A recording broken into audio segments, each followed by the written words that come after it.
Yun mga idol, magandang araw po sa inyong lahat. At ayan, naggawa tayo ng kilawing tanigi mga idol. At ayan na, sinama-sama ko na lahat ng ingredients dyan mga idol.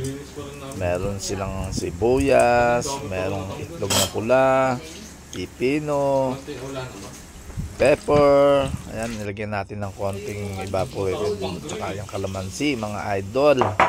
At tayo talagang masama ang pakiramdam natin mga idol. At ayan, tinaglan nga pala natin sa pipino yan mga idol para mas masarap siya, mas crunchy tsaka juicy. At napakasarap niyang isda na yan mga idol, yung tanigi na sariwa. At ayan, talaga namang tamang tama yan, yung maanghang mga idol at maraming luya. Yan ang magpapasarap mga idol. At ayan talaga. At mamaya may lakad na naman tayo mga idol. Kaya yan, konti pa para at least manuot yung lasa niya mga idol. Ang nagpapasarap din dyan yung salted egg at saka yung maanghang mga idol. Ayan, lagyan natin black pepper mga idol.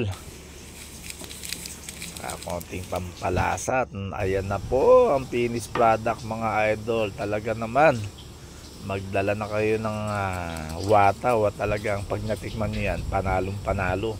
Bye bye.